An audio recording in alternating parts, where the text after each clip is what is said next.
제가 짜장면을 좋아하는데요. 동네 주변에 중국집이 수십 개가 되지만 제대로 맛을 내는 곳이 없습니다. 그래서 짜장면이 먹고 싶어도 될 수 있으면 동네 주변에서는 안 먹습니다. 차라리 짜장라면을 끓여 먹죠. 그리고 정말 먹고 싶으면 1시간 거리에 있는 시내에 나가서 먹고 오는데요.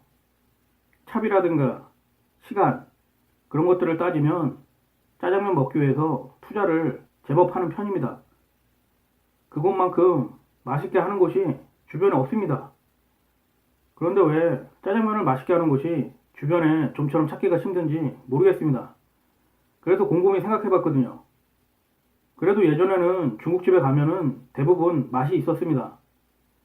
하지만 최근에는 웬만한 중국집을 가도 맛있는 곳이 거의 없습니다.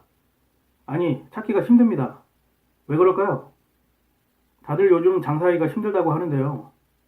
특히 식음료업을 하시는 분들이 무척 더 힘들다고 합니다. 지금 제가 알기로 자영업자 폐업률이 90%가 넘고 대부분이 2, 3년을 버티지 못한다고 들었는데요.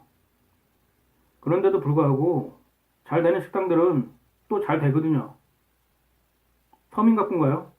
그 프로를 보면 대부분이 음식 장사로 성공하신 분들이 많은데요. 정말 돈을 쓸어 담더라고요. 근데 사장님들 경력을 보면 2, 30년은 하신 분들이 무척 많습니다. 짧아도 10년 이상은 그 분야에서 하신 분이더라고요. 저도 주변에서 그런 소리를 많이 들었거든요. 어떤 일을 성공하기 위해서는 적어도 10년간 노력을 해야 된다고 들었습니다. 어떤 분야에서나 성공을 하기 위해서는 엄청난 노력과 시간이 필요하죠.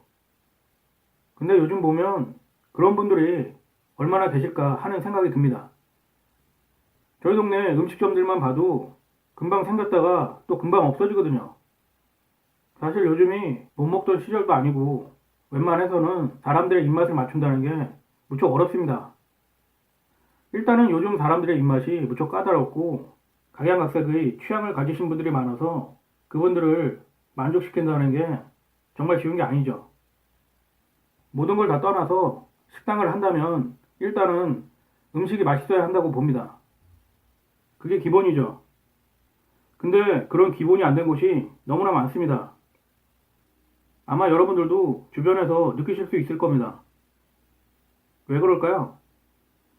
일단은 예전에는 그나마 음식을 배우려면 그래도 잘한다는 곳에 들어가서 밑바닥부터 조금씩 배우고 그러면서 경력을 쌓고 그런 분들이 돈을 모아서 다시 장사를 하고 그런 걸로 알고 있거든요. 그러니까 기본기를 갖추신 분들이 창업을 하고 그렇기 때문에 어느 정도 음식 맛이 보증이 되는 거죠. 하지만 최근에는 남 밑에서 그렇게 오랫동안 일을 하는 사람도 없을 뿐더러 대부분이 얼렁뚱땅 배운 실력으로 시작을 하니까 이게 맛이 안 나는 거라고 봅니다. 아닌가요? 요즘은 인터넷에 보면 소액의 금액을 내면 음식 비법을 전수해주겠다는 곳이 무척 많습니다. 그런데 가서 얼렁뚱땅 배우신 분들이 창업을 하니까 그게 맛있을 수 있나요? 오히려 맛있다면 그분이 천재적인 재능을 가지신 분이죠. 아니면 그만큼 노력을 했거나요. 어떤 분야에서나 전문가가 되기 위해서는 10년 정도 기간이 필요합니다. 그것도 10년의 기간을 얼렁뚱땅 넘겨서는 안 되겠죠. 매일 엄청난 노력이 필요한 겁니다. 요즘 뜨고 있는 골목식당 돈가스 집이 있는데요. 그 돈가스를 만드시는 분이 경력이 17년인가요? 엄청나게 오래됐다고 하더라고요. 그러니까 맛이 없을 수가 없는 거죠. 근데 대부분의 음식점을 창업하시는 분들 중에 과연 경력이 얼마나 될까요?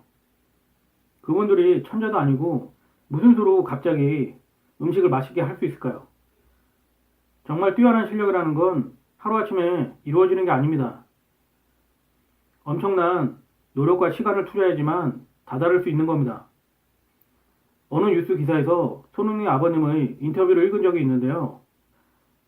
그분이 기본적으로 선수 한 명을 키우기 위해서는 10년 정도가 필요하다고 하시더라고요. 그래도 될까 말까죠. 그런데 많은 분들이 별다른 노력 없이 그냥 어떻게 하면 되겠지 하는 식으로 어떻게 성공을 할 수 있을까요? 만약 그게 가능하다면 이 세상은 부자들로 넘쳐나겠죠. 하지만 그런 일은 절대 없을 겁니다. 대부분이 별다른 노력 없이 희망만 가지고 장사를 시작하거든요. 그러니까 당연히 잘 안 되는 거죠. 저희 동네만 하더라도 주변에 싼 중국집들이 무척 많거든요. 그런데도 불구하고 1시간이라는 시간을 투자하고 차비와 제법 비싼 짜장면 값을 지불하면서 굳이 그곳을 고집하는 건 그만큼 맛있기 때문입니다. 가격을 떠나서 일단 맛만 있다면 그래도 사람들은 오게 돼 있습니다. 하지만 맛이 없기 때문에 사람들이 굳이 안 가는 거죠. 따라서 어영부영하면 어떻게 되겠지 하는 생각은 버려야 합니다. 그런 시대도 아니고요. 어떤 곳에 가보면 조리사를 쓰는 게 아니라 아르바이트를 그 자리에 앉혀놓고 음식을 만드는 곳이 제법 있습니다. 당연히 맛이 없죠. 그래서 그런지 몰라도 어떤 곳은 인스턴트 간편식보다도 형편없는 곳이 널렸습니다. 그러니까 더 장사가 안 되는 거죠. 왜냐면 최근에는 가정에서 만들어 먹을 수 있는 인스턴트 간편식이 무척 발달했습니다. 종류도 다양해지고요. 맛이라든가 영양도 괜찮고요. 어떤 일에서든 성공을 하기 위해서는 기본을 지켜야 합니다. 기본을 지키지 않으면서 성공하기를 바란다는 건 탐욕이고 욕심이죠. 그리고 그런 것에 속을 손님들은 거의 없습니다. 속더라도 나중에 알게 되겠죠. 사람 혈하는 게 무척 까다롭고 예민합니다. 따라서 맛있는 것도 자주 먹으면 질려하거든요. 그런데 맛없는 것을 누가 참겠습니까? 인간에게 먹는 즐거움만큼 큰 보람도 없죠. 제가 이 자리를 빌어서 말씀을 드리지만 정말 실력이 없으신 분들은 음식 장사를 하시면 안 됩니다. 그건 본인에게나 손님에게나 모두 손해니까요.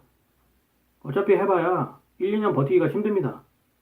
괜히 가지고 있는 쌈짓돈까지 다 날리면 그땐 답이 없습니다. 정말 하시려면 그 분야에서 인정을 받은 그런 분들을 찾아가서 그 밑에서 허드렛 일을 하면서 제대로 배우겠죠. 물론 배운다는 게 쉽지 않죠. 문전박대를 당할 수도 있고요. 하지만 그런 각오도 없이 음식 장사를 한다는 건 미친 짓입니다. 나중에 신용불량자로 전락해서 후회하지 마시고 제 충고를 귀담아 듣는 게 좋을 겁니다. 나중에 신용불량자가 돼서 후회해봐야 그땐 아무 소용이 없습니다. 인생의 쓴맛만 볼 뿐이죠. 사실 음식 장사를 떠나서 지금과 같은 때는 창업을 하지 않는 게 최고입니다. 차라리 그냥 저처럼 집에서 낮잠이나 주무세요. 그게 육체적으로나 정신 건강에도 좋습니다.